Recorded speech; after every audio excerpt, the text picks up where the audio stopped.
Halo, selamat datang di channel Autono. Pada kesempatan kali ini kita akan membahas terkait pemanasan global. Kita ketahui bersama bahwa perubahan iklim global dalam beberapa tahun belakangan ini begitu terasa. Fenomena ini menjadi indikator terjadinya pemanasan global. Iklim yang mengalami pergeseran memberikan berbagai dampak buruk bagi kehidupan manusia. Kita akan membahas mengenai pengertian pemanasan global, sejarah dari pemanasan global itu seperti apa, penyebab dari pemanasan global itu apa saja, dampaknya dari pemanasan global itu apa saja, dan cara mengatasi pemanasan global itu sendiri. Oke, kita langsung mulai ke pengertian pemanasan global. Pemanasan global yang dikenal dengan istilah global warming merupakan suatu peristiwa yang menyebabkan suhu rata-rata di bumi, baik daratan, lautan, dan atmosfer terus meningkat. Pengertian yang ada beberapa instansi yang memberikan definisi tersendiri terkait pemanasan global itu sendiri. Yang pertama dari Natural Resource Defense Council atau NRDC menyampaikan bahwa pemanasan global adalah rangkaian proses peningkatan suhu udara karena panas yang terperangkap di atmosfer oleh gas karbon dioksida, sehingga menyebabkan perubahan iklim dan menimbulkan bencana di permukaan bumi. Sedangkan menurut National Wildlife Federation, lembaga tersebut berasumsi bahwa pemanasan global atau global warming adalah proses peningkatan suhu udara di permukaan bumi sehingga mengakibatkan terjadinya bencana alam meliputi badai, banjir, kekeringan, dan lain sebagainya. Itu adalah beberapa definisi terkait pemanasan global menurut NRDC dan National World Federation. Selanjutnya kita akan membahas terkait sejarah dari pemanasan global itu sendiri. Oke, pemanasan global itu sendiri dimulai ketika dari awal industri 1.0. Dalam 100 tahun terakhir, suhu rata-rata permukaan bumi diperkirakan telah meningkat 0,74 derajat Celcius hingga 0,18 derajat Celcius. Para ahli pun memiliki berbagai teori mengenai penyebab peningkatan suhu bumi ini. Revolusi industri memberikan dampak besar bagi lingkungan karena terjadi perubahan pola produksi yang awalnya menggunakan tenaga manusia kemudian digantikan oleh mesin.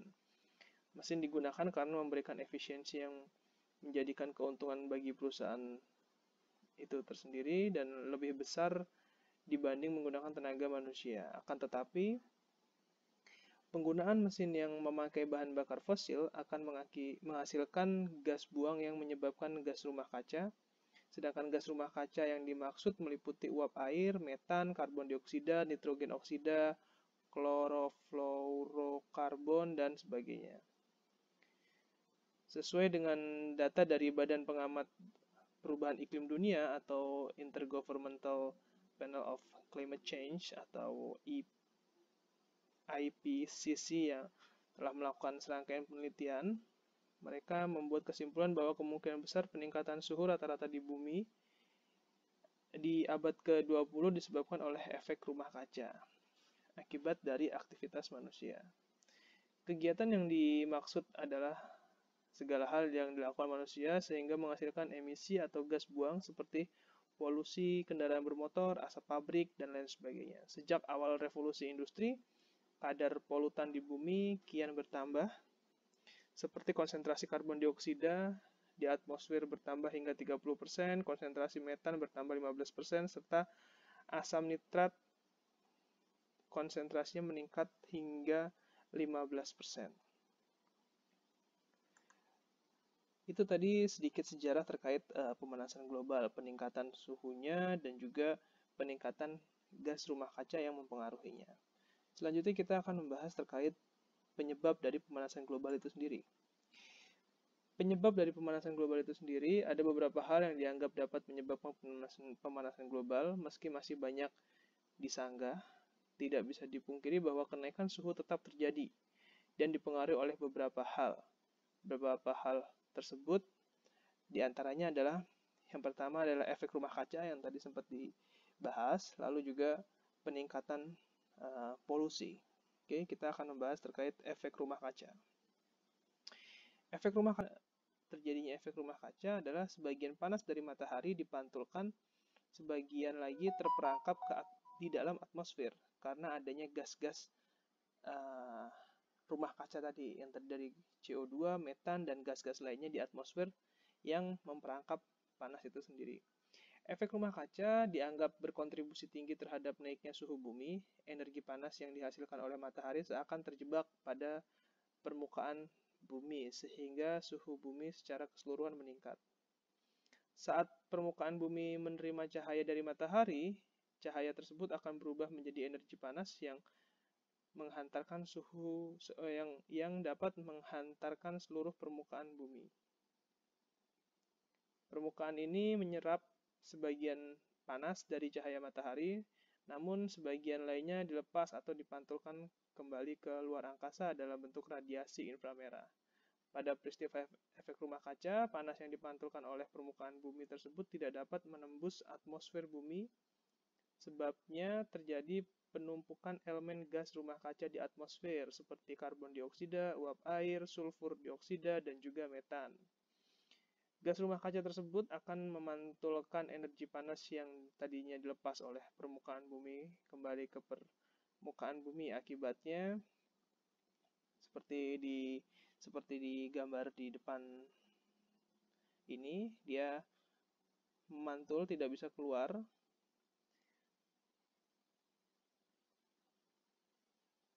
Kondisi terpantulnya kembali energi panas matahari yang dilepas permukaan bumi oleh gas-gas rumah kaca tersebut apabila terjadi secara terus-menerus akan dapat meningkatkan suhu rata-rata tahunan di bumi.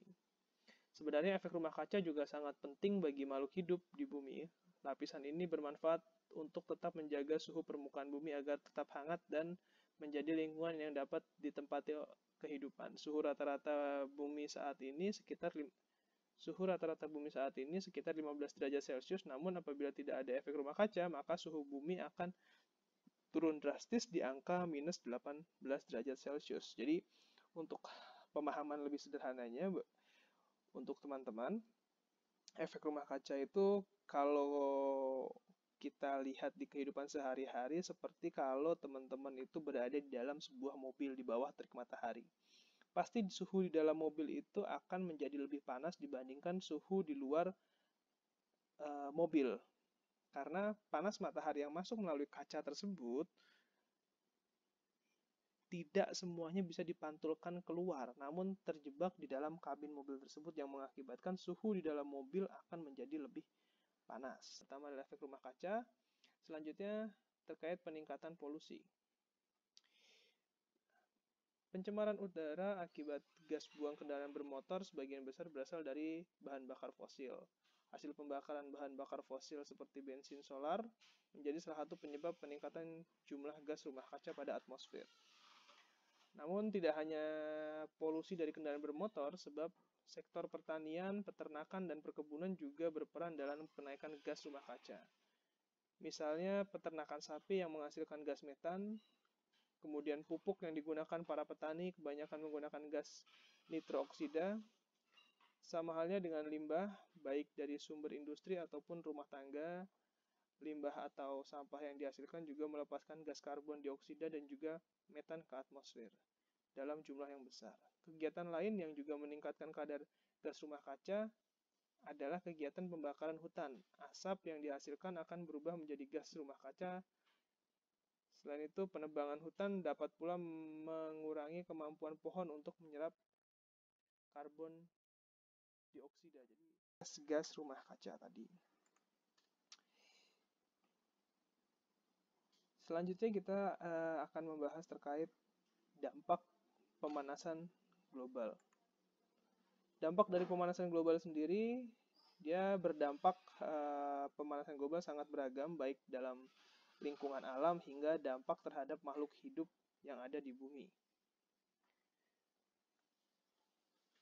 Dampaknya diantaranya adalah yang pertama adalah mencairnya es kutub utara dan selatan. Ini sangat yang menjadi isu sangat besar karena meningkatnya suhu di bumi sehingga menyebabkan es yang berada di kutub utara dan kutub selatan tersebut mulai mencair. Daratan yang berkurang akibat naiknya suhu muka air laut. Global warming menyebabkan kondisi cuaca tidak menentu karena akan mengakibatkan perubahan iklim. Peralihan musim juga mengalami gangguan tanpa bisa diprediksi lagi. Yang sebelumnya, contoh di Indonesia, peralihan musim itu 6 bulan musim kemarau dan 6 bulan musim hujan, itu sudah tidak bisa lagi diprediksi seperti itu. Atau bulan-bulan musim hujan itu juga sudah tidak sesuai lagi dengan sedia kala. Kerusakan terumbu karang merupakan dampak dari pemanasan global, juga salah satunya adalah kerusakan terumbu karang.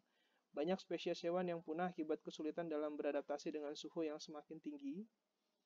Lalu suhu yang semakin tinggi juga meningkatkan resiko kebakaran hutan yang disebabkan oleh dedaunan yang kering. Sangat berpotensi sekali memicu terjadinya pemanasan global.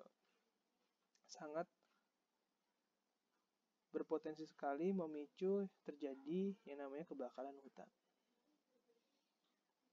Bagaimana cara mengatasi permasalahan global Bagaimana cara mengatasi pemanasan global tersebut?